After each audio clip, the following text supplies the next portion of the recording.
All right, I will call to order the Yamhill County Board of Commissioners meeting formal session for August 15th, 2024. It is 10 o'clock in the morning. And I will go ahead and lead us in the flag salute.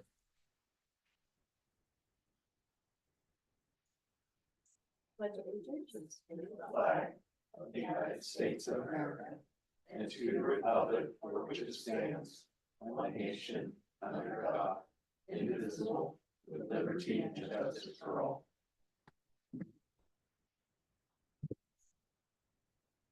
All right. Item C is calendar. Anything to add to the calendar for next week?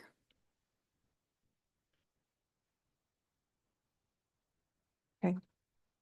Workforce was this morning. Okay.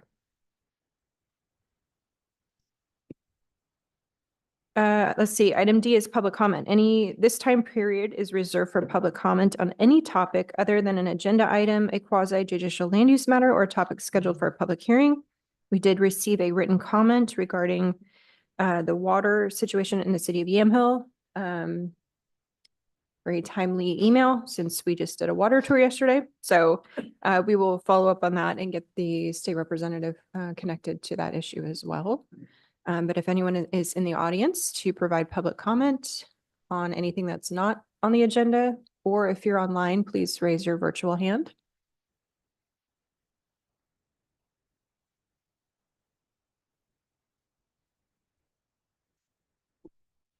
Okay, seeing and hearing none. We will move on to our department updates. Commissioners, I added our District Attorney Brad Berry and DA-elect Kate Lynch to join us today. It's kind of a timely update on Measure 110 reform and House Bill 4002 funding. That measure, House Bill 4002 goes into effect September 1st. So I wanted to make sure that Brad could give us an update on where we're at before we go live. Thank you. So welcome. And good morning. Good morning. So a couple of things I just want to cover, and Commissioner Berschauer, of course, has been involved in most of our meetings, and I'm sure she shared with all y'all some of kind of the decisions that have been made. But just some of the basics I thought we would be a good idea to cover today. And then from the department head viewpoint, we've got some challenges that are coming our direction. So it seemed only, I have historically, with Ken and Laura, and even with John Kay before that, tried to have warnings out there ahead of time before something gets on fire, you know, that it's getting warm. And I've had a little bit of these conversations with Ken already on it. So let me start, if I can, with just a general update on where we are on House Bill 4002. That's the House bill that recriminalizes possession levels of hard drugs. And as Commissioner Berschauer said, the actual ability to cite on that starts on September 1. So 12:01 a.m. on September 1, it once again becomes a crime to possess it. It's always been unlawful. That didn't change even with Measure 110, but it was not a crime.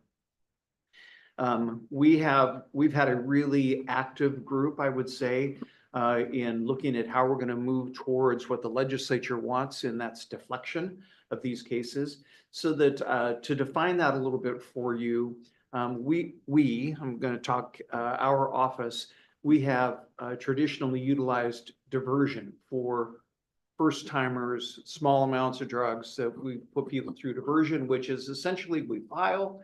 They get assessed, they do treatment. When they're successful, the case is dismissed. So it doesn't end up with a conviction. And I would estimate that probably in the time I've been DA, well over 90% of those kind of first offenders coming into the system with a drug charge have been offered diversion, and the vast majority have taken that diversion.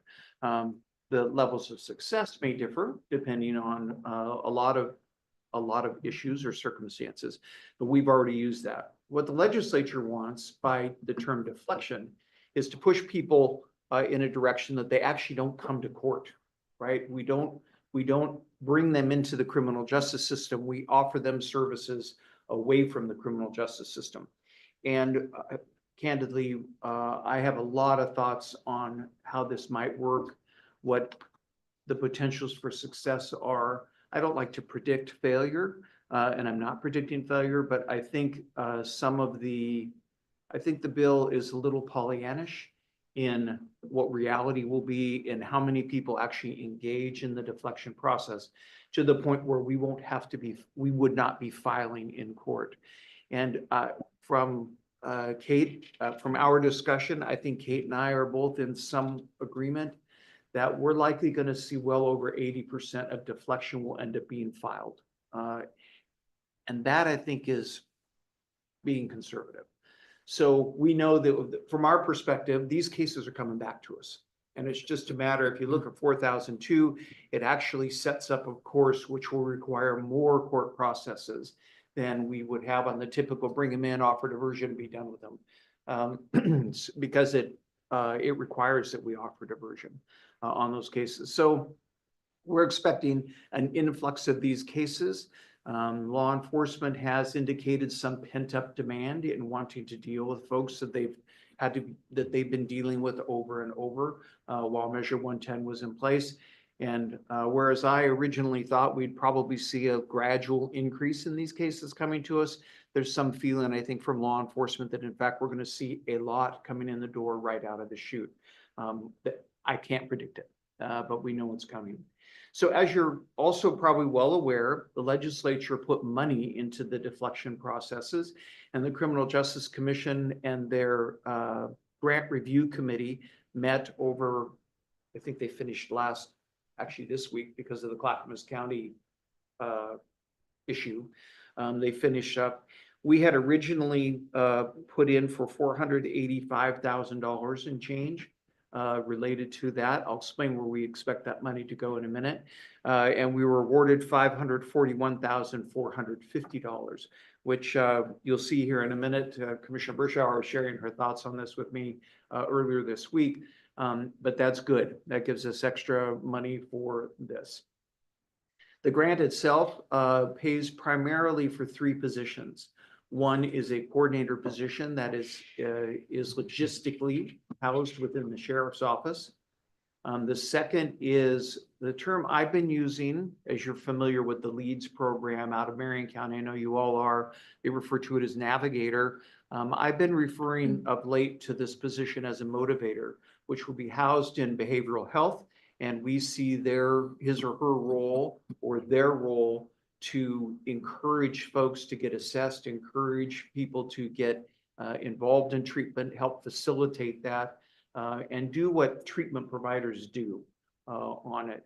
The coordinator will be keeping stats, will be the initial contact, will provide information which has to flow in various directions, one from behavioral health to us, so we know whether or not somebody's engaged in the deflection process. We have to have that information to know whether we file or don't file on these cases. So it's a cog, I would say, for the wheel with many spokes coming out of it, and it will transfer information from one spoke to the next spoke as it needs to be done. Whereas the motivator we're seeing is more treatment related. The other position that's paid for is a 0.5 position for a deputy district attorney. As I mentioned already, we're expecting a lot of these cases to come our direction, and will consume a lot of our time. When we last were filing criminal cases on PCS charges was in 2020, interestingly enough, the year of COVID, and we filed over 500 standalone cases that year. So assuming nothing's changed, we can expect that we're going to have at least some number similar to that will be at least referred to us. We'll have to figure out what to do with it. And then if we do actually file on those cases, then we know we're going to be in court more frequently than we previously were on those cases. I'm happy to get into the weeds of 4002 and about what it looks like when people don't comply and all that, but I'll leave that for questions rather than just go into it today. We are in a position currently in the office of hiring. We're down a DDA 1 position, and we are working to hire on that. We now have, with the CJC funding for the 4002 program, we have a total now of funding for a 0.75 DDA 2. And where did that come from? Well, I just told you we have the 0.5, which is in the CJC funding for the 4002. We also, as you probably, I think you're aware, the sheriff's office applied for the marijuana eradication. I know this is the wrong term, but the marijuana grant that we've been involved in the past, but we were not the lead DA office on it. When previously Yamhill County partnered with Polk County on that, and Polk County had the seat related to additional DDA time.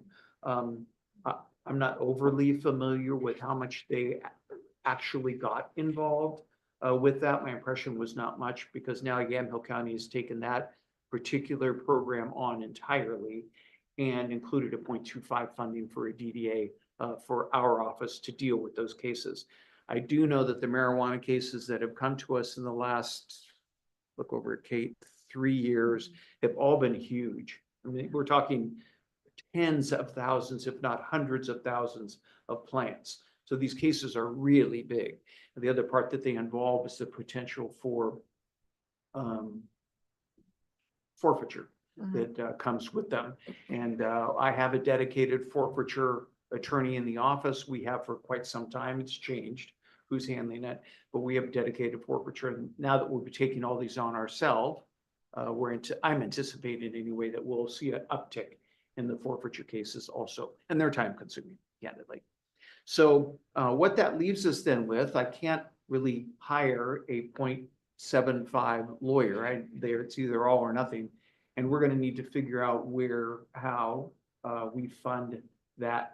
As I mentioned to you during the budget process, as you might recall, I asked for a placeholder to both expense and revenue. For revenue, we anticipated from 4002 and other revenue sources, the marijuana grant, as well as a placeholder for the expense allocations so that we would be able to spend money related to hiring another position. And so now we're getting very close to that at this point. I know Commissioner Berschauer was interested in, and don't let me, Commissioner, please put words in your mouth, but my impression was take to the group who is working on the 4002 monies about paying for the extra 0.25 of DA with the extra money we received.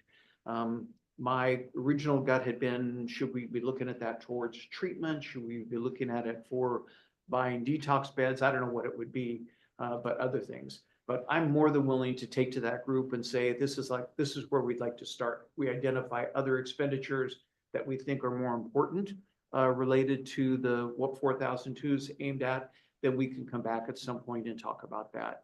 And that, since we talked on Tuesday, Commissioner, that's kind of my thinking of the best approach. But again, I'd like the input from the board on that. The last thing, and this is the part that gets back to Ken, I'm out of room in the office. I literally, we have a legal assistant addition position that was authorized in budgeting. And I'm quite literally on Monday after hours, Sarah was measuring the victim's office because it's going to be a half victim, half legal assistant position. We have an empty legal assistant position right now that we're also hiring on, but she was literally measuring to see where we could put a desk in that area of the office.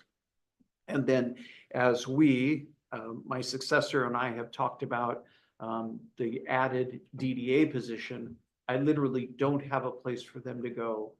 The fallback is going to be cut my office in half and make it into 2 offices. But other than that, that's where we're really struggling, candidly. I think we probably have more bodies per square foot than any department. That's a bit of a wagon. Ken might know better than me. We're pretty close, if we're not the most, I think. No, not really. Don't create infighting. Are we talking about the White House or? Can you top this, Ken? So anyway, it feels we're pretty crowded as we are, and we don't have any more room, but as we work to get the right number of people in-house to do the work that we're having, we're now beginning to see where we're out of room. We've had plans in the past, but those, as the overall county footprint on facilities came into focus for all y'all and Ken and Justin, though many of those things got put on a back burner, so that really let's plan it once, plan it right, do it right. I totally understand that, but it puts us in an awkward position of what do we do in the interim. And so I just present that to you, that that's an issue we've got. I know there's lots of things going on. Every time I bring it to Ken, he smiles at me like I can't talk about this right now. So I know there's a lot going on, but just putting it on your radar such that you know that this is an imminent issue for us currently. So that, again, I can go into more stuff related to the broader picture in the office. My impression when Commissioner Bershauer asked if I'd be willing to come chat with you guys today, I know we were more limited on a 4,002, making sure that everybody in this room is aware of kind of exactly where we are on that process. But again, we are happy to answer any of your questions. Commissioners, thoughts? Thanks for being here. I have we know statewide, it's been an issue trying to staff DDA positions, and we've gone to the legislature. We've had these conversations at the AOC level. So I know that you've got a couple of recruitments out there. How are we seeing this impact the already stretched pool of potential DDA hires? I think I mentioned earlier that we've had out a DDA 1. We have an empty seat for a DDA 1 right now. Just so you know how that worked, was Pam Hinchliffe left support enforcement. That's a DDA 2 position that's paid for out of the SCD budget. Jason, or actually our newest deputy, but he's been a lawyer for over a decade, I think. Excuse me, applied for it and was given that position, but we've not been able to move him into that position. But we then advertised for the DDA 1 position. The first round, we got 3 applications, none of which did Kate or I feel were qualified.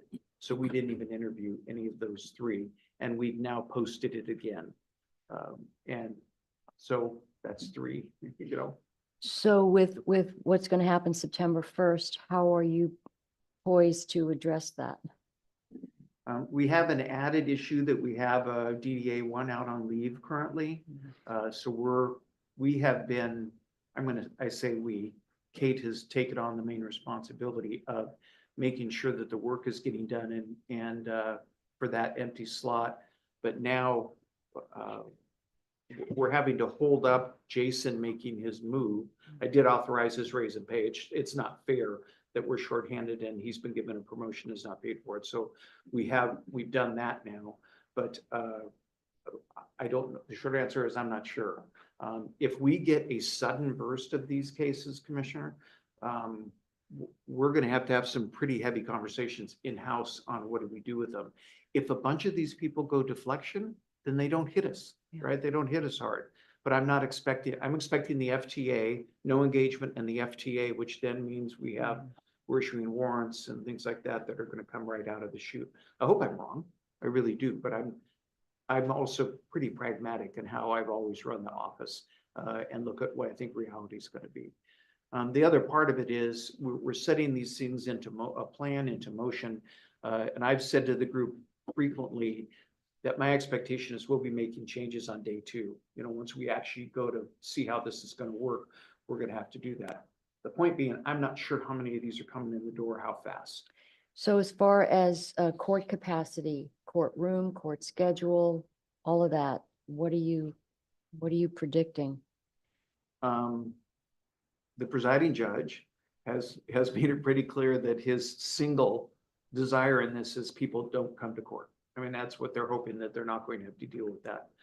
We're going to. So much of it happens anyway. You know, we have arraignment docket and stuff. We're going to have to decide, do we divide these cases up? Do we assign them? If we get the new DDA on who's paid for this, then in fact, we're going to roll it all into one position.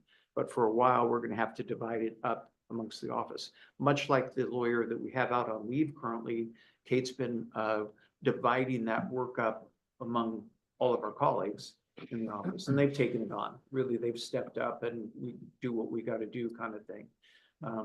Speaking of Jason, he's pretty varied right now. He's the only misdemeanor deputy I've got currently. So we'll have to make do, Commissioner. The one thing I don't want to do is cause delay. So these cases are going to get old on us anyway.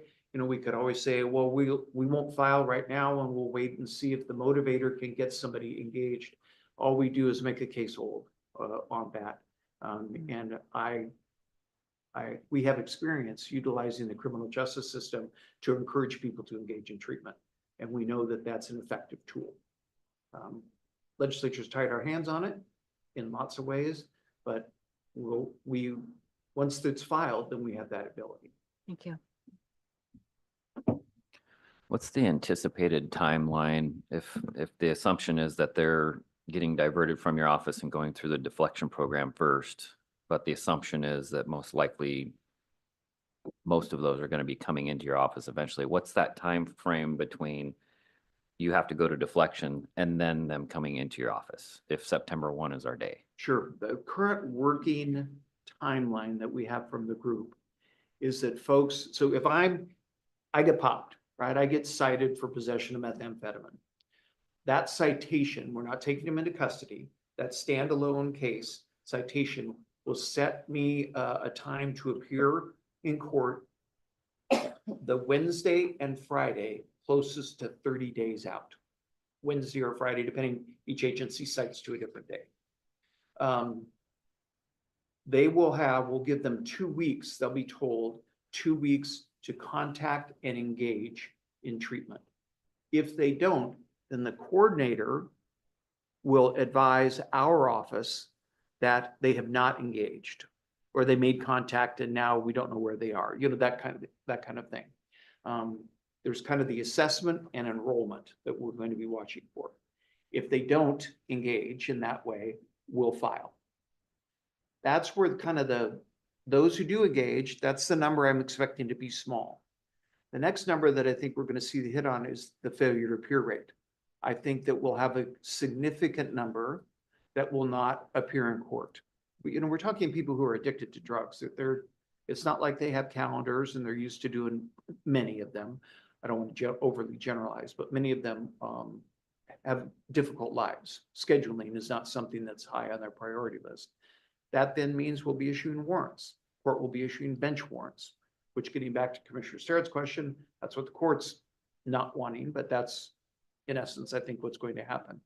Then we'll have the person is ultimately located and arrested. Now they're going to be lodged. So they will come to court the next time on it.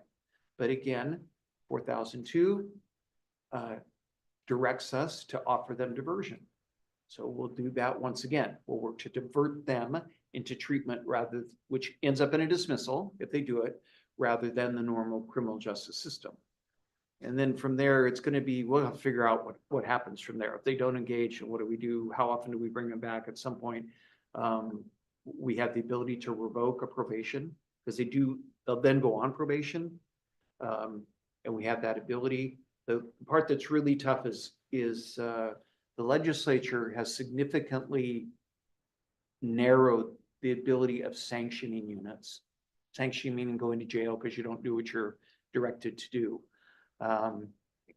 And they talk like 2 days. And our concern, if you talk to our treatment folks, when you've been in jail 2 days, there's nothing you want more when you get out than to use again. You are at a prime point in your withdrawal that is driving you to use again, which really is when the legislature set that, I understand what they don't want to. We don't want to make criminals out of people who are sick, but at the same time, we need to look at reality, and so we're gonna have to figure out what to do with that. One of my concerns, and it's not so much this 2 and 3 days out, but we do know that people have been in custody for week 2, 3, and then go out and use, especially fentanyl, go back and use the same level they did when they went in and they die. Mhm. And that's what I'm afraid of, that we don't have a good way to figure out what that timing should be. Now, the other side, if we can keep them longer, is we can get them started in medically assisted treatment and reducing that withdrawal impact on them, reducing the desire to use, as well as engage them in treatment. And that's probably where we're going to save lives, those who will engage in MAT.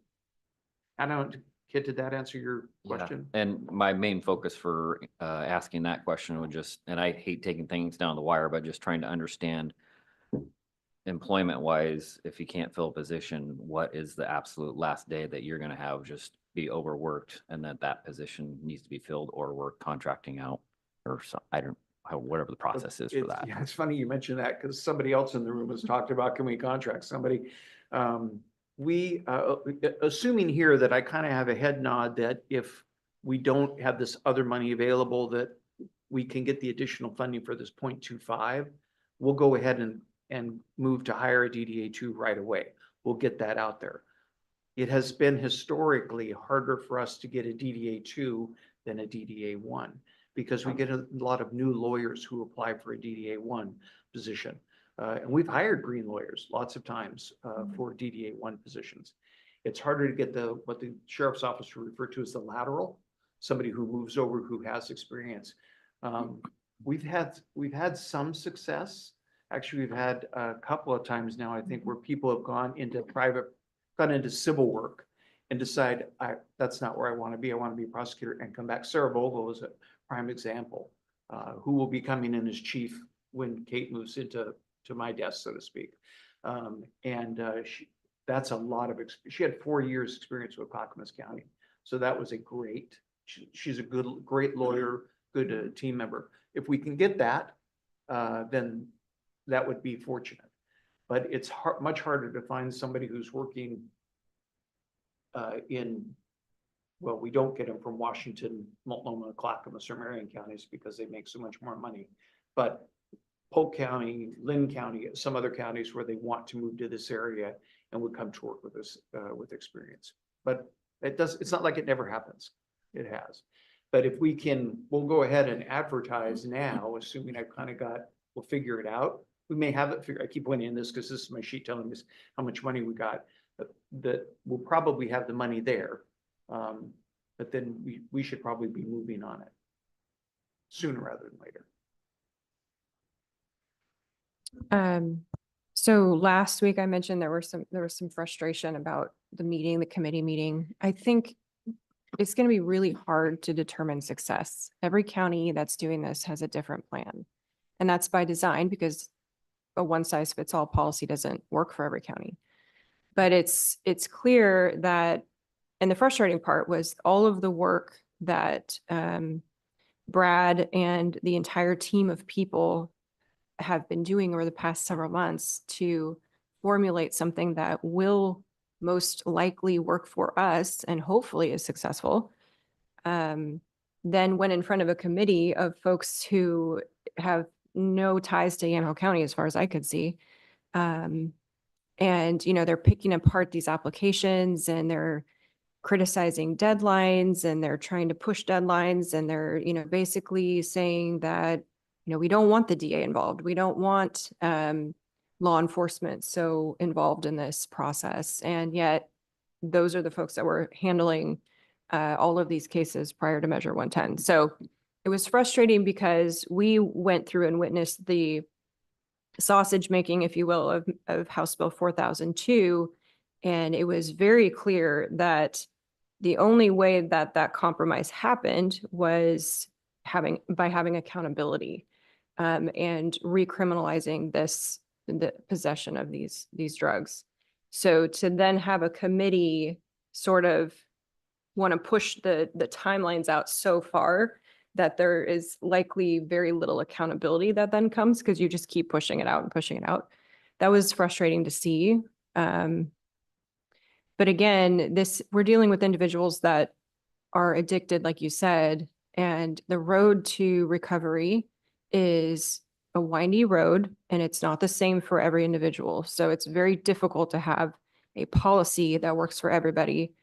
I think this coordinator is kind of like looking for a unicorn. I mean, that's going to be a really tough job to try and connect with individuals on the street who are addicted and don't have a history of compliance necessarily. So that's going to be a big job. And I think that we'll learn very quickly if if that model works. Hopefully it does. And having that warm hand and sort of the continuous pull to get engaged will be a positive thing. But I think we'll find out very quickly if that's just, not going to work. But we do have, I mean, this was our plan. We do have some ability to adjust, I guess, on the fly. And it sounds like we have more fund, roughly about $60,000 more that we've received. So there is some contingency there. I think that we need to decide as a board, whether or not we want to use that or direct the funding towards this 0.25 DDA2, or if we want to simply just follow up on our commitment that we had during the budget process, which is it will likely need to be some supplemental funding, and we're going to do that if we're going to take this deflection program on. I mentioned that during the budget committee meetings, that might be necessary. So I don't know what your thoughts are on that. I think there's good parts of either plan. If we find money outside of the additional funding from 4,002, then we have contingency, like Brad said, if we need things that we didn't think of. On the other hand, if we do use part of that funding for making this DDA position whole, it's sort of a, it's all part of the same bucket and it's all part of the same purpose. And so it's a little bit cleaner in terms of, the whole reason that we're having this person come on. So I'm open to thoughts. What is the sustainability of that? So we have money out of this bucket, but then we have a new hire Mhm. dedicated to this. How does that get funded, knowing that your budget isn't exactly flush with extra money every year? Well, hopefully the can- legislature. I can prognosticate a little bit there. Yeah. As you recall, we came into the 24-25 budget session in pretty good position. We've had a couple of years, in part because we have had empty seats. We've saved candidly a lot of money by not having people in their seats. My expectation when we had the budget presentation for 24-25 is that we would be with the new, because I did ask for a legal assistant position in the budget process, that looking out ahead, I think we're going to be fine for sustainability into 25-26 on that. It's very difficult for me to go beyond that, but I think we'll be okay there. The two funds of money that are paying for the 0.75 DDA, I think are pretty secure. I can't imagine that we may get pushback from CJC at some point. I think the funds are going to be there. So I'm not expecting that we'll see a problem with that, as they'll be reallocating in the long session, right? They'll be, because the next time they have to come up with money is going to be before the next biennium is over. So I think we'll see that they will my guess is they'll refund this, as they have been. The second piece, then the marijuana grant, I asked the sheriff about that yesterday or Tuesday, and I think he anticipates it's going to continue. So that 0.75 appears that we have solid funding for that. It's the 0.25 that has the risk. So Commissioner Starrett, I think if the sustainability question goes to that 0.25. Yeah. And since I now have, we have one lawyer position empty, we have one position that's currently on leave, which is not costing my budget. Both of those should increase the amount of money we have going into 25-26. And again, I've been doing this a while, so but it's still a bit of a wag. Things can happen that we don't anticipate. But as I've talked with, Kate and I've been involved in transition for over a year, what that's going to look like. And we've talked a lot about the budget on that, but she's well aware that when we have what we've done is slow hire. We're not there now because we're so shorthanded, but we've done slow hires to ensure we have more money when we come to the next budget cycle. But with my empty seats now, and they're lawyer seats, as well as we haven't filled the legal assistant position yet. We have another one that's empty. These are some of my higher cost lawyers, obviously my higher cost positions. So we're saving money right now. I think Kent might be looking at our looking at money over there. Yeah, anyway, but I think we're good for 25, 26. I'm comfortable saying that. I think the delta is roughly 45,000 is sort of what we That's ballpark. it. Okay. And I can get a much more exact number, but Yeah. it's about that. So we know that recovery involves oftentimes more than not relapse, finally recovery, hopefully recovery, but that's the norm. How will you address someone who's been cited, someone who's opted for deflection, gone into some semblance of a deflection program, and then, I don't know if there's a timeline, relapses, do we start from ground zero, or is that a whole new citation? I think that's gonna be, and it depends. I'm looking at it at how we do drug court. So the defense attorneys like to say relapse is a part of recovery, and I, for many years, said, no, it's not. Relapse happens in recovery, but it's not a part of recovery. And I think we can count on the treatment people to assess how engaged somebody is in treatment, even if they have a misstep. And if it's in fact, we have individuals who are coming, they sit there, they don't engage in treatment, right? That's a different individual than someone, well, then you have those that also are supposed to be in treatment 3 times a week, and we might see them once every other week. Is that meaningfully engaged? We're gonna have to rely on treatment to say, it's time for us to compel a little bit more, and it'll come back to us on it. So we have this up front where they don't do anything and we're gonna file on it. And we have those who they're going to engage initially, but we recognize they're gonna fall off the radar, right? After a period of time. Those will come back to us for purposes of filing and arrest warrants on it. And then getting more to where I think you're talking about, Commissioner, is what about those who have engaged a while and is it one misstep? Is it a series of missteps? What is it? And I think we're gonna have to look at those just exactly like we do in drug court, making the individual decision by conduct, person, and what's happened on it. We've got experience there. Yeah, Mhm. thank you. So thoughts on, I mean, it sounds like we can absorb the 0.25 within the budget if we wanted to keep the contingency pot of money. And if I just kind of have a head nod that we'll figure it out, then it may all figure out based on the money from the CJC already. And we may have some savings and we don't need it. I just don't want to I don't want to short unintentionally, but I also probably don't need to say, write me a check today kind of thing. Just, we've got it, we'll get it figured out. We can handle it if we need to, and then we'll try to figure it out otherwise. That's all I was really looking for today. Okay, so the committee's gonna meet one more time before the 1st, I think.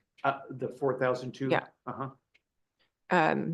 We have to submit a revised budget for accepting the grant application. So we probably will have to indicate what we're gonna use that additional money for. Is there a timeline on that, Commissioner? I don't know, I need to check with Brandon, but, so I think having a discussion with the committee is probably the next step. I'm not hearing any pushback either way necessarily, so we'll leave it up to them and. Okay. And yeah, and I'll check with the undersheriff. If that revised budget has to be in, I can't imagine by September 1, but if they say September 1, then I can pull our group to say, Okay. We'd like to add this for it. Does anybody have other ideas for the additional money? I would like to put it in a way of offering it up for good ideas, whether it be treatment modalities or something like that. But say that we'd like to make this position whole. As you mentioned, the grant review committee doesn't like it, but it's also, they are not being realistic on what this is going to look like at the county level. Yep. All right, I'm happy to move that Okay. way. Okay, Thank you. Sounds Thank good. Any other Thank questions? you both. all right. Thank you Thank you very very much. much. Appreciate it. Okay. So that concludes our department update. Item F is our work session. There's nothing today. Item G is the consent agenda. And I think I don't know if that was put under the wrong one. I think that should be old business, right? Because we already did the notice of intent to award for the contract. Yes.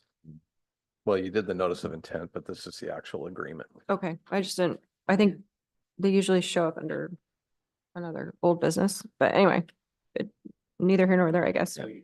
Okay, I would move approval. okay. Any further comments, questions? No. All those in favor signify by saying aye. Aye. Aye. All opposed, same sign. Motion passes.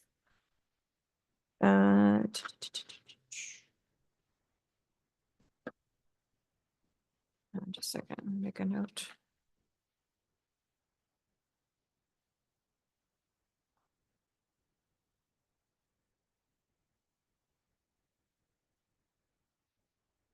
Sorry about that. Okay. Item H is old business. There's nothing today. Item I, other business, I1 is consideration of approval to submit an application for funding from the Oregon Department of Veterans Services in the amount of $139,866 for the 2024-25 fiscal year. Do I have a motion to approve? So moved. Okay, any further questions? Nope. All those in favor signify by saying aye. Aye. Aye. All opposed, same sign. Motion passes. I2, consideration of approval of amendment number 3 to the contract employment agreement between Yamhill County Health and Human Services and Shirley Roth, MD. Board Order 19-281 to provide professional psychiatric consultation services not to exceed 10 hours per month at the rate of $180.25 per hour.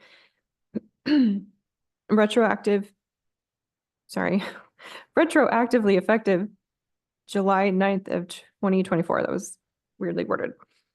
Motion to approve. So moved. All those in favor signify by saying aye. Aye. Aye. Aye. All opposed, same sign. Motion passes. Thank you. I3, consideration of approval in the matter of approving a zone map change from exclusive farm use, EF80, to agriculture forestry small holding, AF10, for tax lots R4307-02301. The applicants are Caleb and Haley Bunn, and declaring an emergency. And commissioners, this was a unanimous decision on the part of the Planning Commission and does not require a public hearing. Do I have a motion to approve? So moved. Any further questions? Okay. All those in favor signify by saying aye. Aye. Aye. All opposed, same sign. Motion passes. Thank you. Item I4 is consideration of approval of a policy allowing for exclusion of persons from county property for specified misconduct. And if you've had a chance to review the policy, thank you, Jody, for drafting it. Thanks, Jody.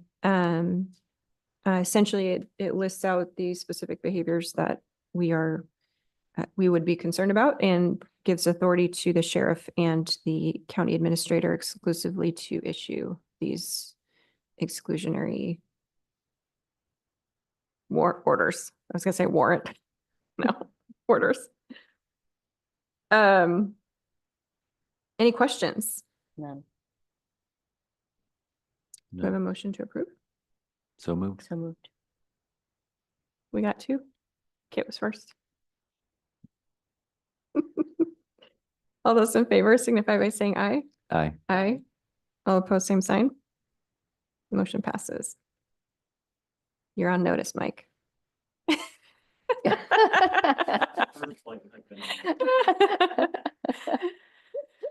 Okay, I5 is discussion on filling the vacancy on our budget committee.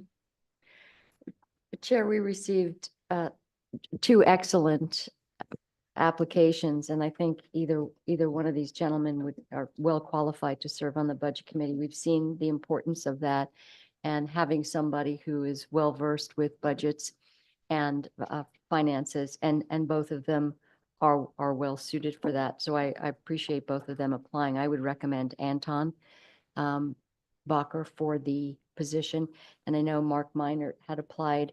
I think that Mark would be a wonderful addition to other advisory committees here at the county. So I'm going to be contacting him and asking him what his interest is in any of the other vacancies that we might have upcoming. And also, we know the budget committee is one of those really critical positions. And if we do get somebody who winds up resigning between now and the next budget committee, it's nice to know that we've got somebody that we could tap. So Absolutely. I would recommend Anton. Okay, is that a formal motion? Yes. Any further thoughts, discussion? All right, all those in favor signify by saying aye. Aye. Aye. All opposed, same sign. Great. Welcome, Anton. And thankfully, he has a lot of runway to gear up for this coming May. Yeah. And we appreciate his service to the county. All right.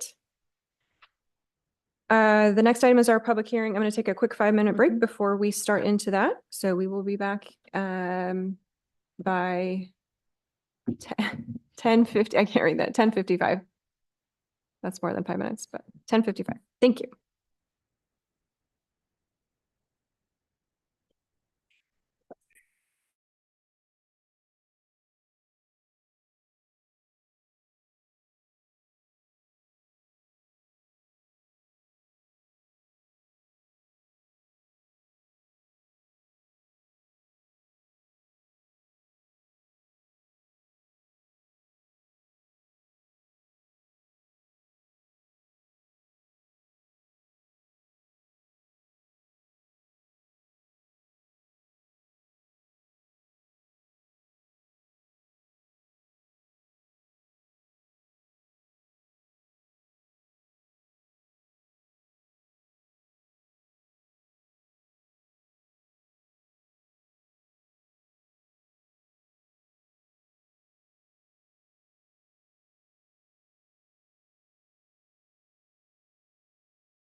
All right, we are back on our agenda, picking up at item J, which is our public hearing. J1 is docket M-05-24, an appeal of the planning director's approval of an irrigation reservoir to supply water for a vineyard. The applicant is Red Hills Farm LLC. The appellant is Karen Hansen.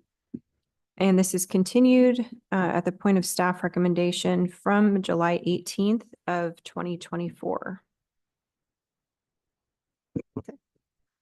The subject parcel for the reservoir is zoned AF20 Agricultural Forestry Large Holding. This zone is one that it's under the regulation of statewide planning goal 3 related to the protection of agricultural lands. The definition of farm use is found both in our ordinance and in ORS 215.203.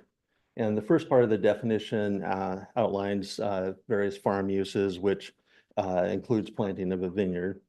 The definition towards the end also states farm use includes the on-site construction and maintenance of equipment and facilities used for the activities described in this subsection.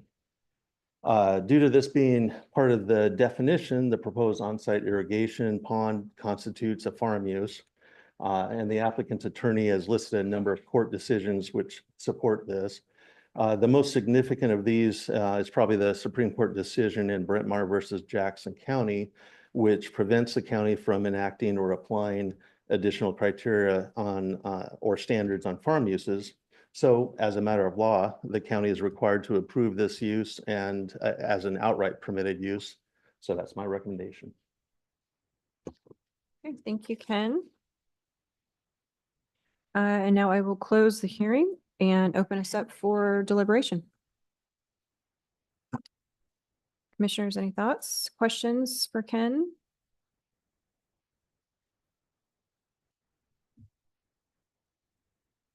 Everyone had a chance to read and see all of the additional information that came in? Yes.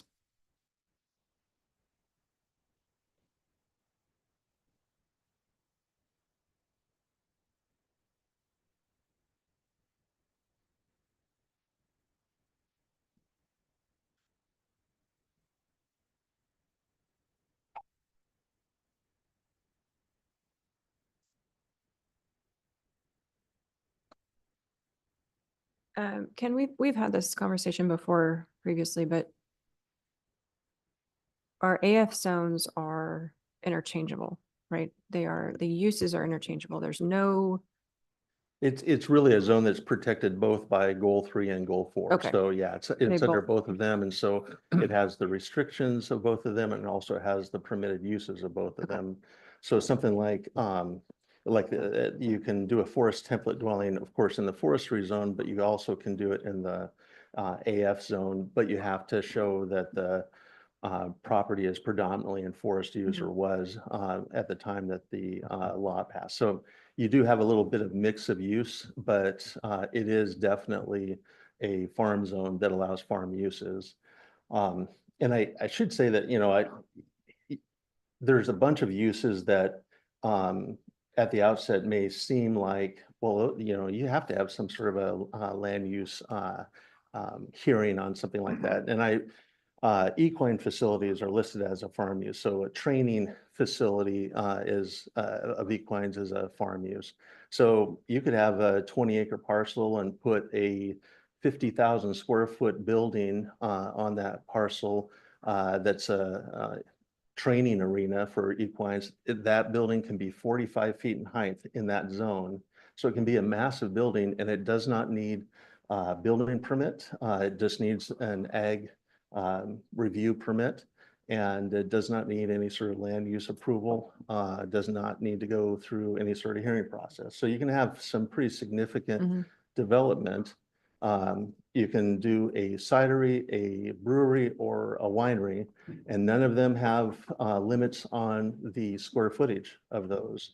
As long as you have meet the standards, which usually is 15 acres of orchard or vineyard or hops, as long as you meet that, you can build a large structure and, not go through anything more than a site design review. So I realize this is a big reservoir, but it's something that is allowed in the farm zone.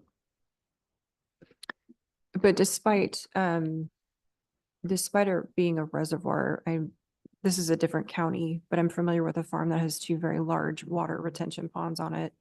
They still had to go through a process with water resources. Yeah, and I don't mean to say that there aren't still a bunch of permits that they have to get. They just don't have to get land use approval from the county to do this. They still have to, like, you're right, have to get a water right from Water Resources Department and go through their process. So it's not that, you know, tomorrow they can start moving dirt on this. They have to get some other state approvals.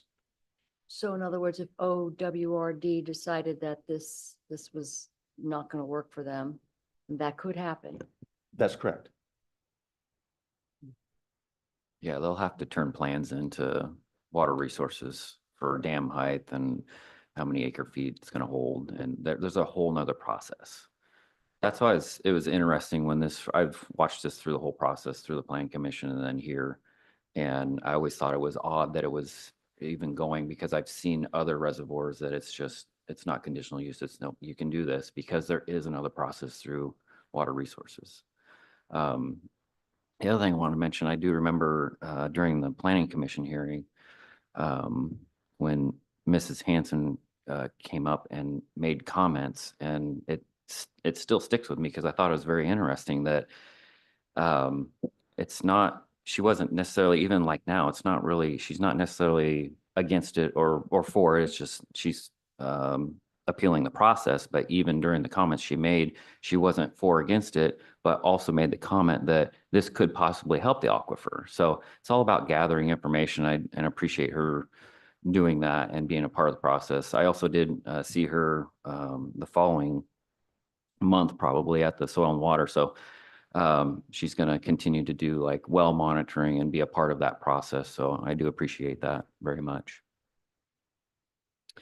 Yeah, I had that in my notes for today, that despite these difficult decisions that we have to make and the emotion that's involved in it, I am continuously impressed with the stewardship of the people who live here, especially in the rural parts of the county, and the knowledge base that they have, and the fact that they care about really how everyone in the area is impacted. It's very impressive.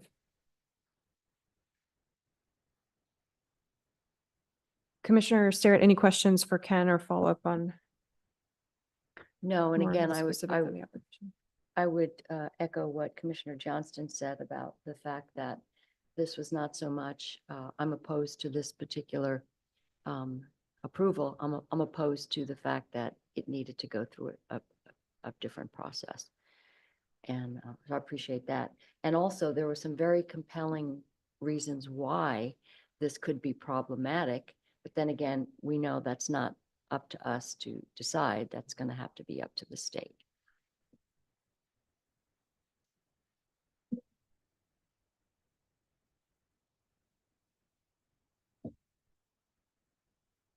Okay, sorry, I'm reading a couple of my notes. Is there a motion? I would make a motion that we uphold the planning director's approval of this application.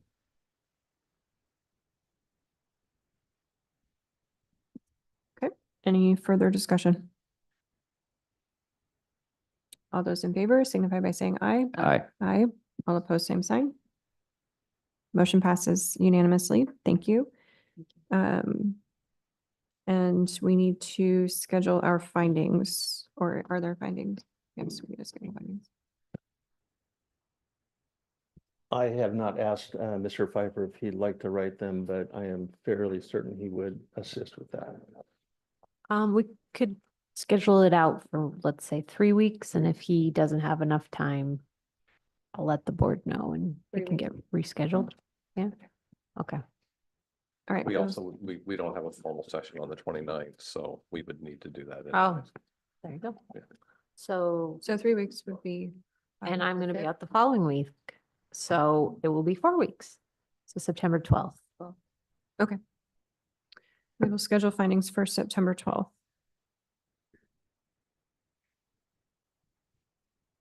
Okay, thank you all very much Thank you. for consideration. We will come back into our agenda at the point of announcements, item K.